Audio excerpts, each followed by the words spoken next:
Hello and welcome to Saying Average. Whether you've been here or not, I really need a new intro.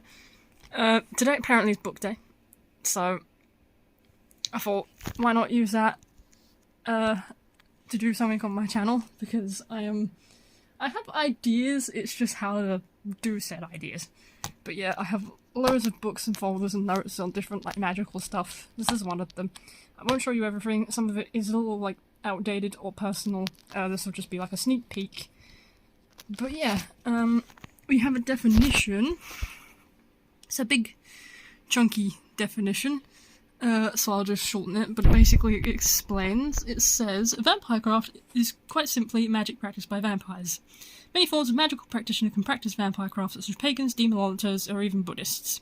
Most will tie in their magical practice alongside other energy workings and sangomancy, or blood magic, in a way that is beneficial to their vampiric needs. Many consider it left-hand path magical practice, as no precise beliefs or workings are needed, and thus it is highly flexible. But we have this bit, which is magic-ish. But yeah, we have the vampiric calling. We have a little information. We have different ways of casting a circle. I put here, this is mostly, in my opinion, this is mostly Wiccan spillover, and I myself have never seen the need to cast a circle before workings. If you happen to do that and find it unnecessary, more power to you. If you want to do it, go ahead. This is from Practical Psychic Vampirism. It's like a demonic circle casting. There's a dragon circle casting as well, if you're not, like, if you don't want to use demons or whatever. This is based on the Lessons of Banishing or Summoning, whichever one. This is based on one of the rituals of the pentagram, so you can use that if you want to as well. You can use the archangels if you work with them. Whichever one works for you. Is the Tarot Blessing thing from, what book is it? Nocturnal Witchcraft. We have this page, which is basically entities you might be interested in working with. But yeah, we have, you might want to pause to read these, because I'm not going to, like, read these, because this is, like, a whole bunch of paragraphs, but we have Lilith, we have Aisha of Xenonim, we have Agrabah Malar, and we have Namar. There are others, but those were the ones that,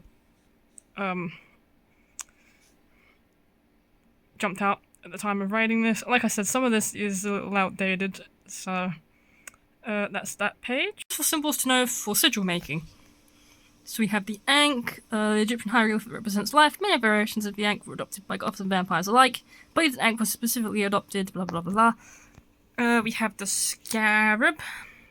Lots of information on why the Scarab's important, and a little bit on goddess Kefri from Egyptian mythology. Big bunch of paragraphs.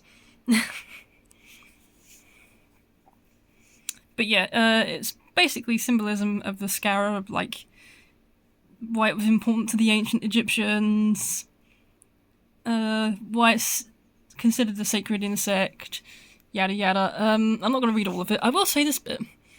A lot of vampires also see the scarab as a sacred insect, it seems. Many orders have the scarab as either a totem or a part of their symbolism. The Aztec Ka have adopted the scarab as one of their free castes. Groups of vampires with certain characteristics and abilities. Scarabs are also associated with the sun and death as well. It seems appropriate that the scarab is used in vampiric symbolism because of this. We have... This is technically, yes, it says here, technically this is a hieroglyph for murky water fish such as catfish. But it can also be used as for lampreys, because they also live in murky water. This is mostly just what the lamprey is, so I won't go on about that bit. I will go on about this bit down here.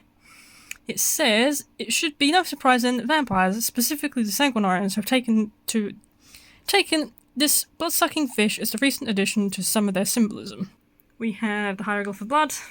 This one is self-explanatory. This hieroglyph is symbolic of a mouth drinking or spitting out a fluid. We have soul and energy, or Ba and Ka. Again, there's a lot of Assationism in this as well. But yeah, it basically explains what the symbols mean, all that sort of thing. What else do we have? We have this little thing down here. Some of this is taken from the Psychic Vampire Codex, so there you go, there's a credit where credit's due. It turns around and says, please note, only take energy into your set-aside. Should side effects occur in any donors, immediately stop. Imagine some black tendrils emanating out of the body in wherever you feel is right. Past the aura and into the skin of the chakra that you want from the person around you. Physical touch. If you're having trouble with the visualizing method, perhaps you can try touch. Either use your hands and place them on the chakra you wish to feed from. If you're good with energy massages, imagine feeling and pulling the energy out of the intended chakra up or down and into your hands and store within yourself. Some appendix notes. Not many of them are useful. A lot of them are basically personal things. I'll see if there's any useful ones. I have some energy work stuff, which is basically like information on the meridians, information on certain energy points. Reiki. I won't go too much into Reiki because that's its own personal thing and I'm not really like one to talk about that, but there's like a lot of people that do Reiki out there if you're interested. You know, maybe look one of them up. I'm not the best person to talk about it to because I am not a practitioner. I just have information about it in here because it counts as energy work. So, yeah, you Tibetan Fire Serpent. This is my handwriting. But yeah, a bunch of Reiki symbols. Like I said, I can't really explain them very well. I just have them in here because it happened to be energy work, which, you know, you can use for like psychic vampirism and stuff as well, if you happen to be a Reiki practitioner. Two different things, technically. Reiki practitioners does not equal psychic vampires, but some psychic vampires are Reiki practitioners. But yeah, that's that. We have a big bibliography of things that I referenced in the back. I'll go through it slowly.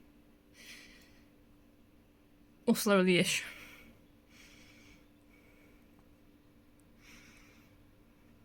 Like I said, some of this you haven't seen, because it's just a sneak peek, but that's everything, basically.